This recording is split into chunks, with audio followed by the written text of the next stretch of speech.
Alors, Agathe, il y a un schéma que je constate Oui. une fois qu'on entre en activité. Oui. C'est que on travaille, mais on travaille l'essentielle majorité de l'année, genre 10-11 mois, de sorte à pouvoir s'offrir quelques semaines de vacances. Ouais. Pour les plus chanceux, ça peut aller jusqu'à un mois et demi. Je pense que ça va être plus les cadres et tout, Ouais. mais vraiment les plus chanceux. Et je me demande, est-ce que ça, on peut vraiment l'appeler vivre?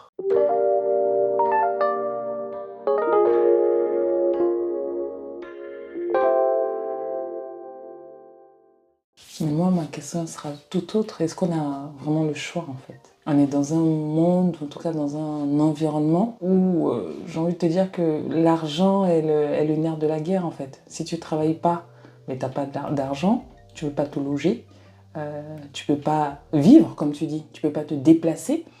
Donc, en soi, le travail est la condition sine qua non pour pouvoir vivre, justement. Après, dans quelles conditions on l'exerce, la question est tout autre. Du coup, moi, je pense que l'un des premiers trucs peut-être qu'on devrait essayer de faire, c'est définir ce qu'on appelle vivre. Ouais, pour toi, c'est quoi vivre? Pour moi, vivre, c'est sincèrement, c'est être en bonne santé. Pouvoir être libre de ses mouvements, respirer, enfin, jouir de son être, en fait. Ça, c'est la première base. Après, ça peut se faire également de façon à pouvoir s'épanouir et être maître de soi-même. Est-ce que selon ta définition à toi, Mhm. on peut dire qu'on vit si on ne s'épanouit pas complètement? Parce que tu dis c'est être en bonne santé, pouvoir se déplacer. En gros, c'est vraiment, la définition que tu as donnée est vraiment orientée sur, disons, la capacité à pouvoir, j'ai envie de dire user de soi-même en fait. La Oui. capacité à pouvoir être là, à pouvoir se lever le matin et faire des choses. Exactement. Ça, c'est déjà vivre. Ça, Ouais. c'est vivre pour Ouais. toi. Et si on part que sur ça, Ouais. ça voudrait dire que ça enlève toute la partie épanouissement, par exemple. Mais Parce si- qu'on peut être en bonne santé, Oui. peut-être physique. Après, si on n'est pas épanoui, est-ce qu'on est en bonne santé mentale? Je ne sais pas. Ouais. J'ai l'impression que non. Ouais. Mais en gros, tu mets quoi dans bonne santé en fait? Mais je crois que je te rejoins un peu parce que bonne santé, ça part aussi également de la bonne santé mentale finalement. Après, chacun a sa définition du mot vivre. Il y en a pour qui vivre, ben, ça va être focus sur son business, avoir plein d'argent, pouvoir jouir de plein de choses.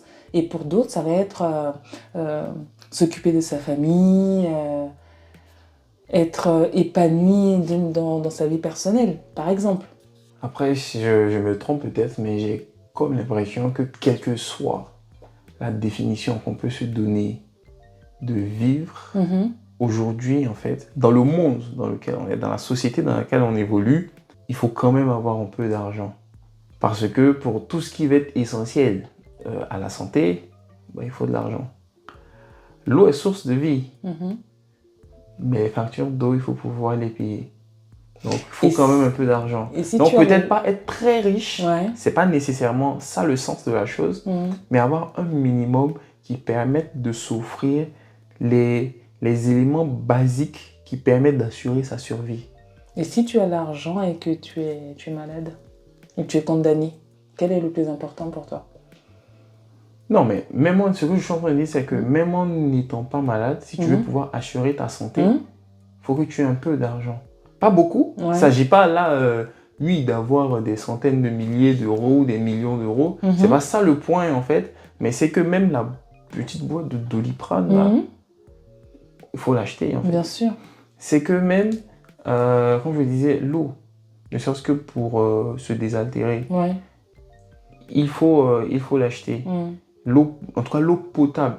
Parce que les gens pourraient se dire, tu peux prendre ton bidon et aller prendre l'eau de la Seine. Ben, je vous... on peut se baigner maintenant. Voilà, faites-le et ensuite on discute. On verra si une semaine après, vous êtes toujours bien. Voilà. Donc l'eau propre, l'eau potable, qui est consommable, il faut pouvoir se l'acheter. Donc, quelque part même, se loger, il faut pouvoir payer le loyer. Je suis d'accord.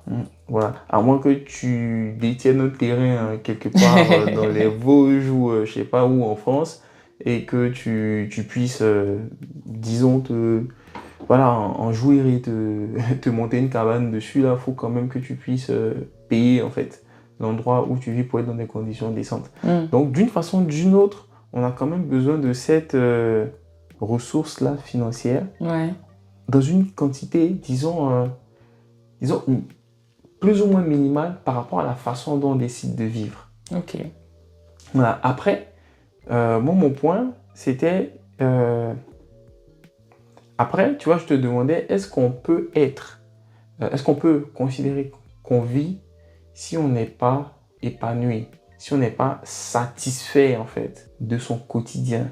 C'est-à-dire qu'on peut tous être là, le matin, se lever, aller au boulot, manger, respirer, être en relative bonne santé, pouvoir se payer des soins à l'hôpital.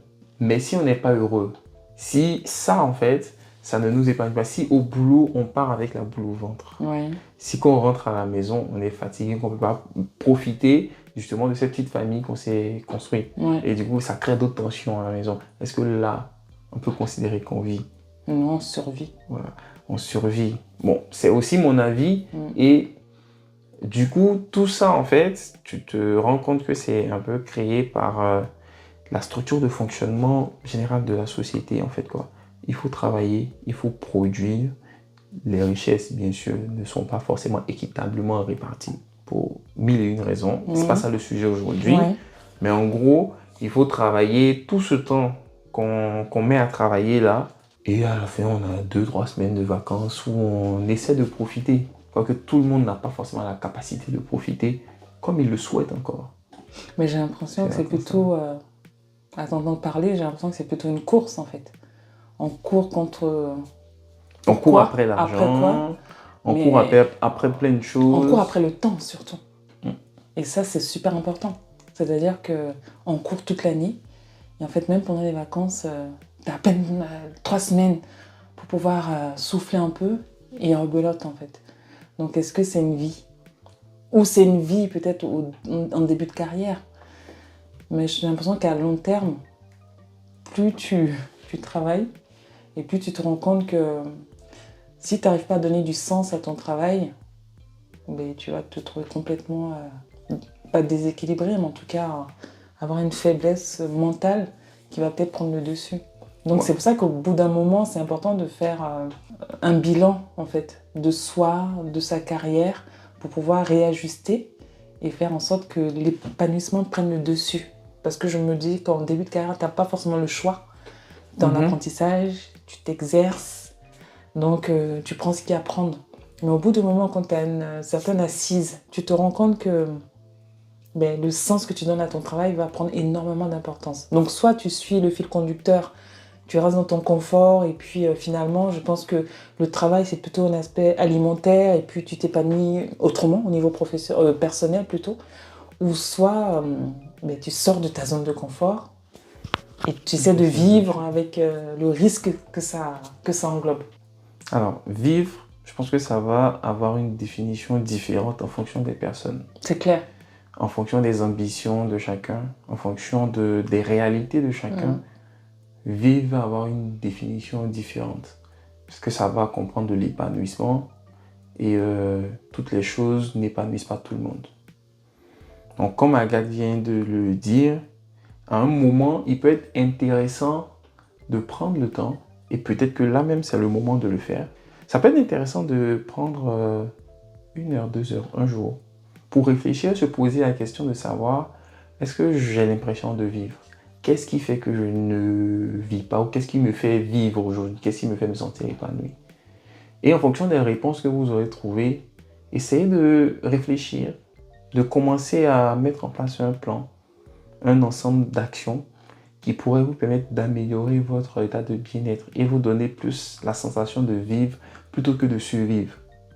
Pour nous, le podcast, c'est aussi un élément pour essayer de plus vivre, essayer de faire des choses un peu plus épanouissantes pour nous. Pour vous, ça pourrait être autre chose, plein de choses, et ça peut valoir le coup d'y penser. Merci de nous avoir écoutés. C'était Yann et Agathe. Et à bientôt. Au revoir.